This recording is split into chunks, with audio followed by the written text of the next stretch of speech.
floor and get your guys' reaction as to what the sound of silence is trying to say. Then when these writers, singers were 23, 24 years old, and now that they're approaching 80, what is the timeless message? Anybody have any ideas that they want to share? Lack of communication, the appearance of communication when there is no communication at all.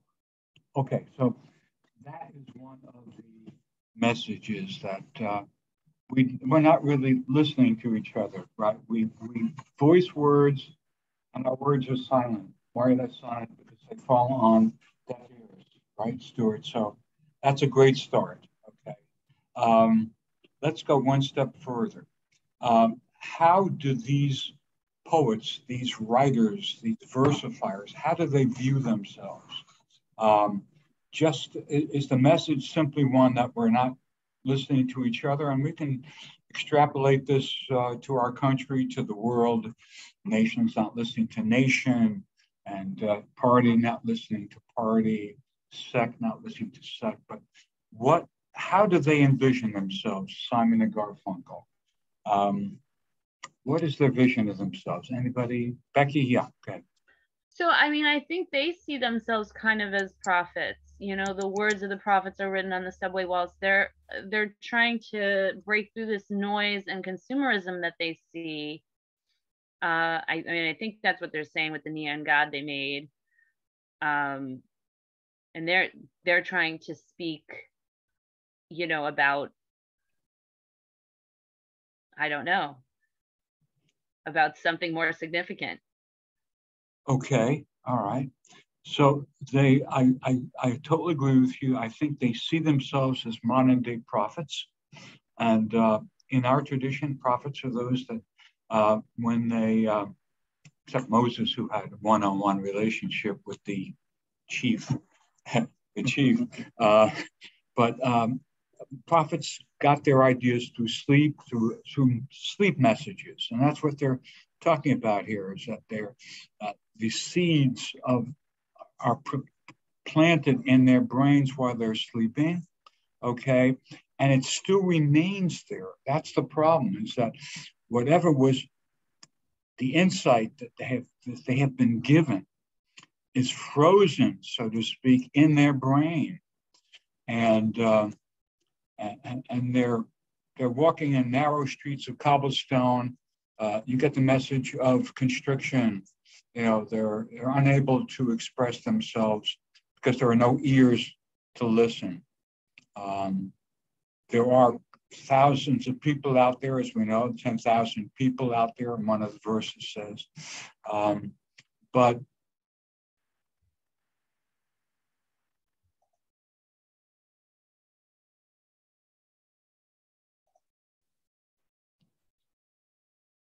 I would go one step further and say that they look at silence as a cancer. It's a cancer amongst people because people do not connect to each other. And it's as if they are locked into themselves. And, you know, when you don't have communication with people, you're a hermit. Yes, you are. But you don't have a chance to emote, don't have a chance to express who you are. And that causes all kinds of ill feelings, illnesses, and illnesses develop in various ways, as we know. And one of the ways is, of course, cancer. I want to just take a moment to elaborate on Becky's point. Yeah. It's interesting, but I always read this as a critique of technology, but it's interesting. You're seeing this as a critique not just of technology, but more broadly of things like consumerism, right?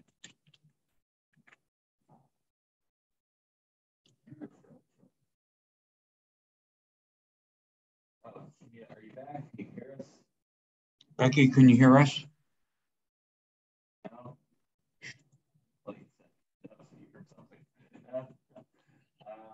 I'm coming in person next time. This is all a ruse to get people to come. Yeah, definitely. So I just want to, I was saying maybe elaborate more on your point, because I always saw it as a critique of technology. It's interesting that you saw it as like a critique of consumerism more broadly. I was wondering if you saw it.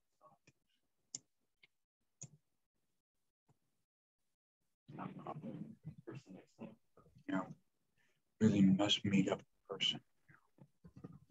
It's hard for this to hear. Yeah, there is, I'll hope that you can hear some of what we're saying. Yes, there is a critique of consumerism here, that people are focusing on what they have and not what they can share with other people. They tend to hoard things. They tend to be locked in their own psyche, in their own worlds, and hence we are in a crisis. This is a poem of crisis. I just coming in person. Oh, she's coming in person. Okay, I love it. I love it. So since we're being recorded, I just spoke to a grandfather. We had a verse in the synagogue, and he mentioned where he was in California when this song was popular. And he looked at it as a time when the Jews could not get out of Russia. And so the Jews were frozen there, and the world was silent. Their plea to let us come to America, come to Israel, let's have some freedom where we can share our religion with other members of the tribe. So that's the way he looked at it, okay? I see it as one of not being able to listen to a higher authority, that, you're just basically listening to yourself, and all that matters is what you have, what you accumulate, what you think, and nothing else matters. And that to me is the silence. It's a silence that does not connect people one to the other. It is a cancerous silence. It is a silence of consumerism, that the more you have, the more you use, and the more toys you have, the happier you are. More cable channels you have, the more movies you can watch, more porno you can access to. So it's all for me, you know, and that's basically against the Hillel. If I'm all for myself, then who am I for? We have to learn to share. So silence, in my opinion, acts in two ways. Number one, it is a disease of not being able to listen. But yet, on the other hand, silence, as we're going to be discussing very shortly, is a way of accessing the divinity. It's a way of accessing who you are. When you can tune off and turn down the volume to your possessions, so to speak, and start listening to your inner voice, then you are connecting to a higher source. And I think that's what these prophets are trying to get across, that there is a higher source.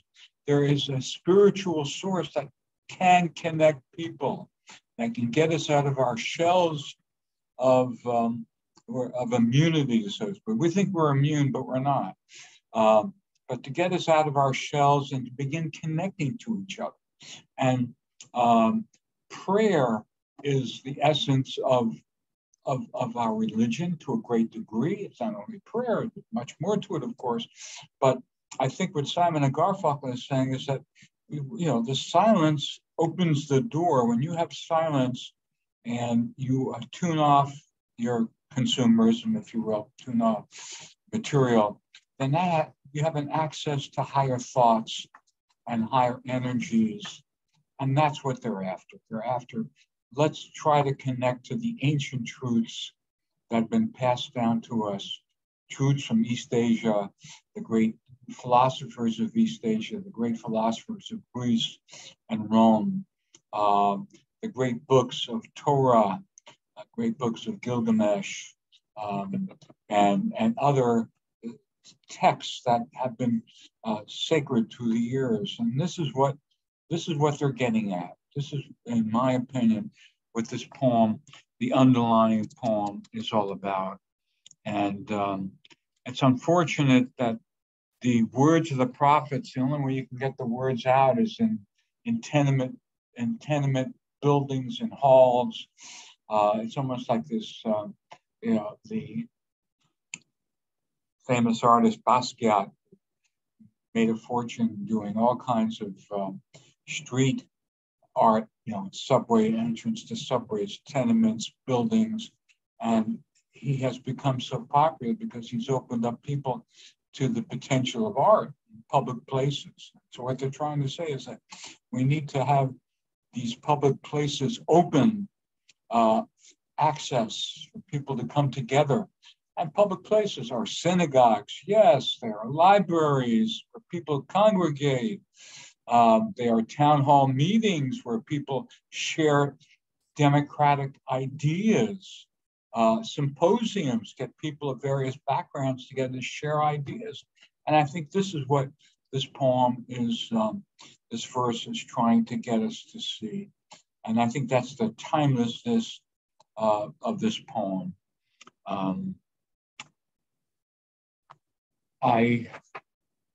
In the interest of time, and we have so much to discuss, I turn it over to my colleague, Rabbi Kurtz, and open up the discussion to the Torah connections. There are so many different Torah connections, and ultimately to connect it to the Festival of Purim, which begins tonight.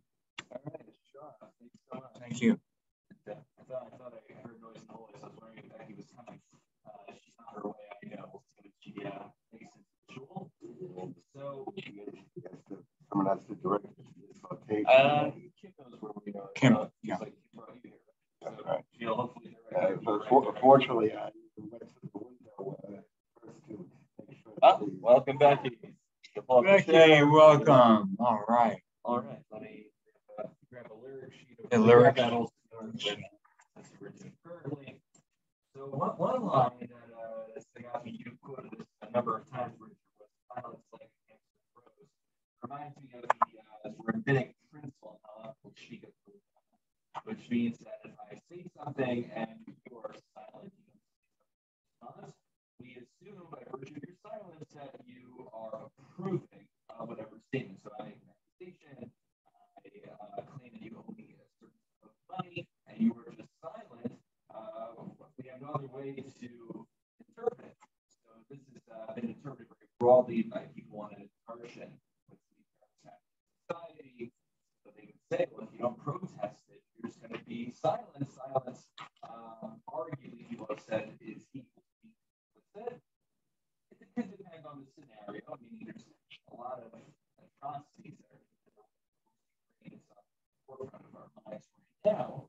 But I mean, look what's going on just in like drug cartels in Mexico, where all these terrible civil wars are happening in Africa. It's happening every single day because they don't really have implications for us living here in Western America. We don't really think about it. So, it's the fact that I'm silent, I'm like everything that I sit in that terrible warmongering that's happening throughout the world.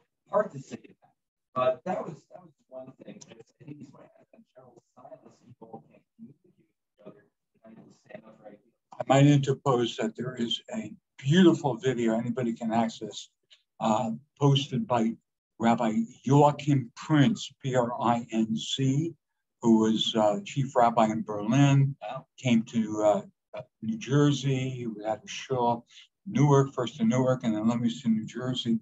And he marched with the Reverend Martin Luther King in '65, protest civil rights. And he made this Rabbi Prince made such a beautiful mention about silence. He said, to quote what Rabbi Kurtz said, that to remain silent is to concur with the enemy. To remain silent is to allow the forces of evil to take over. And that is the greatest sin of he felt his generation was that so many people that knew what was going on in the Khurban in Europe were silent. Major newspapers pushed coverage to the inside. And he said that we must take silence and we must open up our voices and shout out freedom as he stood right next to the Reverend Martin Luther King. And to me, that is the message here. It's not enough to talk, but you got to walk the walk. You can talk the talk, say you understand it, but people like my grandfather who marched to Washington with the rabbis in 1943, as Roosevelt and another famous Jewish merchant, Werner Baruch, looked down at the rabbis. And they said, "This is an old generation. No one pays attention to them." But we got to walk the walk. If you have strong feelings, you got to voice them. You got to connect to people and force them to listen. I mean, that's it. You gotta listen to them first. That's the key thing to the shtika, to listening. To become a great speaker, you have to become first a great listener. You listen to the opposition. Listen, conciliate them, placate them, humiliate their position, but show respect to the other side. Go ahead. I'm sorry. Yeah, so another source to think about, I wish you had a number of sources you had on your own, so I'll share what I have right now. Another source that's a classic is found in the first Mishnah in Pirkei Avos. 17th Mishnah, Shimon ben Omer. Kol yemei gedalti ben hachachamim. All my days I grew up amongst the sages. Below the better for oneself than silence. There's different interpretations. Obviously, with the parts of New Regs, insulted, they shouldn't which is interesting. Logically, there's a principle actually I see I'm not here if you're interested in taking afterwards. A principle called there's another one under Nastivarim. So Nastivarim is a little bit less well known. I'm sure we all heard of Lashon Hara, which is usually when you slander someone behind their back.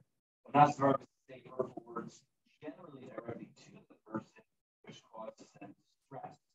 So the question is, if someone is causing me illness, causing me distress, how does Judaism expect me to respond?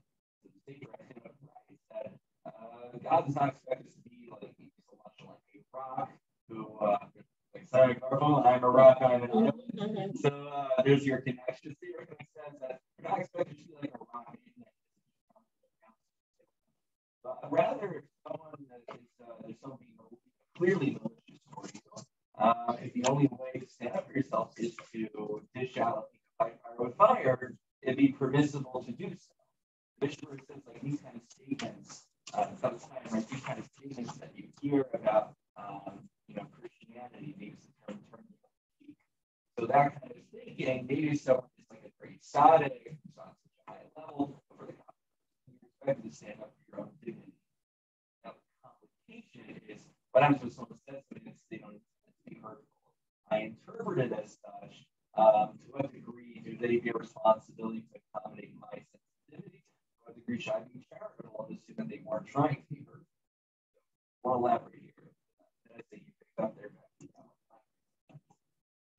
There's interesting. So the Rabbi Yonah commentary says that in general, he says Ella even speech which is seemingly completely innocuous. Isko, for instance, talking about business-related matters, which are Google, which are kind of stuff. So, sorry that might have been Dibor, you're still supposed to minimize how much you inherently problematic. You shouldn't talk more than necessary. So there's another statement here I don't have on the ear. It's later on. It says, that a gate to protecting one's wisdom is to minimize how much regurgitate things, but it also to be able to lend an ear and really listen to what someone else says, which I think is well as a line here. People hearing without listening. How many times do we, someone makes a statement to us, and the only thing in our mind, rather than thinking what they're saying, we're just thinking what our response perhaps that's what's happening at Garfunkel over here. Definitely, they've connected to their Jewish roots because it's well founded in the I call your attention. I mentioned the connection to the Kings, Book of Kings 1, 18, 19, and Elijah. Do you want to elaborate on that? The connection to Elijah and the prophets, 450 prophets. Yeah. Well, I mean, there's two things I would elaborate on about Elijah. You can tell me if there's anything else you want to add to it. There's the famous story. I should say this. I forgot it, but the classic story of Eliyahu Carmel, where he has a showdown with all the priests of Baal. They have a contest. Whoever is God will send out a fire to light their altar. They are the true God. The priests of the Baal are dancing around, praying to God, please send down a fire. And then they knew they weren't going to get answers. They put a guy under the altar. They hid it in there, and the idea was he was supposed to light the fire when they pulled out the Baal. But then God sent the snake to do that, and it didn't really work out. So they're like, okay, Baal, bring out fire, and go for it. It's pretty comical. In a dark way, very comical. But then I think you're making reference to Cold From, which is when the word of God started still didn't sound very translated. Eliyahu Hanavi, actually told, is a Gilgal. He's a re-manifestation of Pinchas. The Pinchas in the Torah was the paradigmatic zealot. He was the one who saw when there was harlotry and Syrian custody were sitting. He was the one who stood up and put an end to it. So Eliyahu Hanavi is known to be a bit zealous himself. He's willing to bring harsh retribution against people. And some understand that Kol Daka is actually God giving a form of critique to Eliyahu, that it's not always about being loud and giving the muster and the rebuke.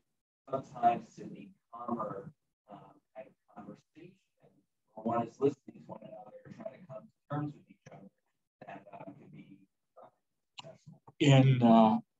To further fill in your excellent introduction to Elijah, before Elijah hears this called the Mamavadaka, God brings thunder, if I remember correctly. He brings lightning, he brings rain, he brings pestilence. And the takeaway is God says, I am not speaking to you through these natural phenomena. It is not through these extraordinary phenomena.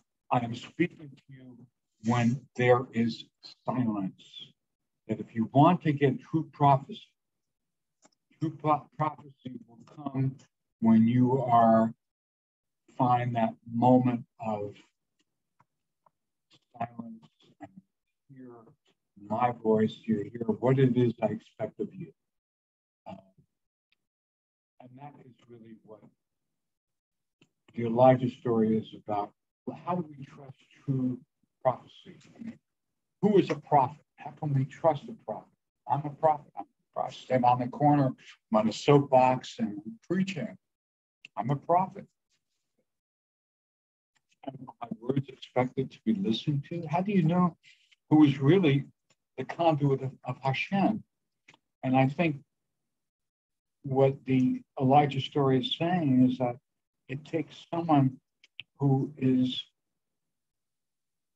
can separate himself from the tzibur. And I know there's a lot of commentary on this, that if you're able to separate yourself from the great masses, put yourself into a zone of awareness.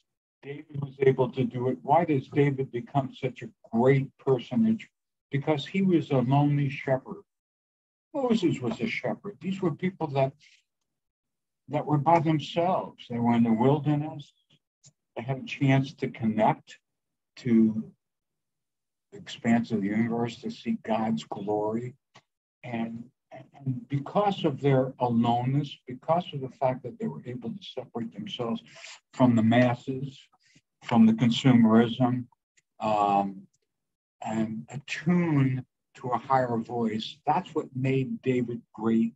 And that's why David's penitence brought him to such a high level of prophecy, because he realized and he was able to establish a connection to a higher source and pleaded for forgiveness.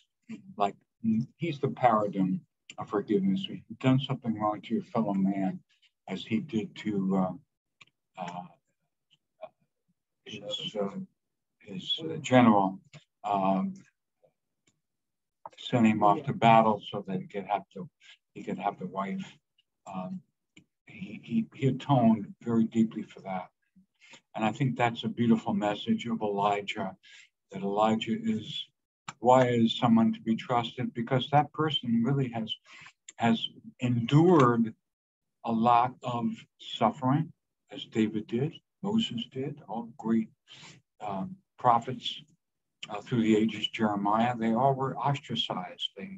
No one wanted to hear the message. And that brings us right full circle to Simon and Garfunkel, that they reached a generation that was, and I grew up in that generation. I grew up amongst consumerism. I grew up in the suburbs when these were parents that were determined to create a better life for their children and create a very successful material life. And I rebelled against it myself. So I know exactly what Simon and Garfunkel are talking about. Turned against it. I turned against what I'm supposed to do in life. I didn't listen to the higher authority of my dad, and struck off on my own and discovered who I am. And I think that's what they're trying to say here. How do you know what is the proper goal for you to take in life? How do you know? And I think the way that you can do that is by connecting as much as you can to a higher source and separating yourself from the masses, what people expect you to do. Everybody has an expectation of what they're supposed to do in life. And I have no one more stronger than me in my family.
Exactly. This is the point.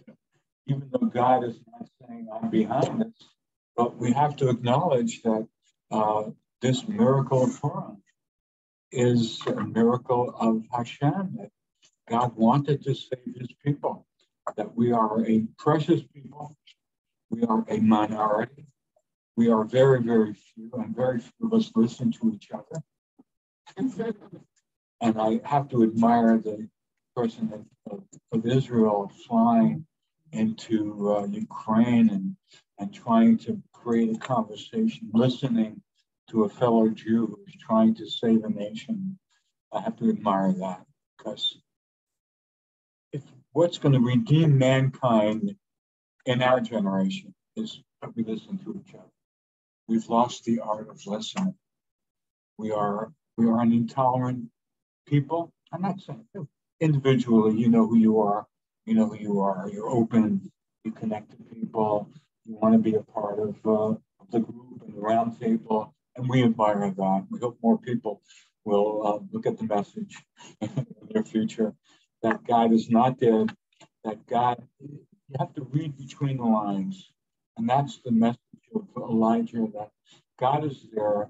And if you're going to find him, you got to find those moments of silence, break away from the tzibur, break away from the masses that are demanding answers right now, and they want their man to be put in party, and don't listen to anybody else.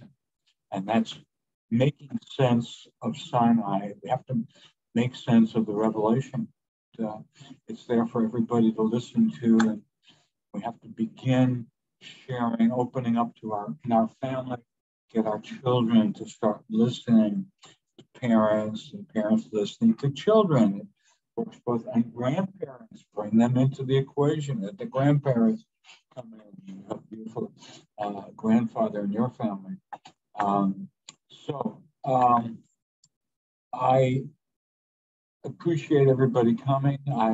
I know that we haven't covered everything we wanted to. We want to cover the Beatles, but we will cover them in the future. Father Mackenzie, delivering sermons to people who do not listen. That's I know the feeling. So, in the interest of Purim, let us all have a festive Purim, share with our brothers, send gifts of loving kindness, shalach manos, give to the poor as best as you can. Realize there are people out there that they're living in silence, and they're too sheepish, too afraid to ask for help. And that's the opportunity for us to open up our pockets, our doors, and bring them into the Suda and make them feel a part of the congregation. So, Thank you, Richard. It's my pleasure, and thank everybody for coming. And look forward to our next session. Yes. And Becky, thank you so much for showing up. That's I'm really glad I came.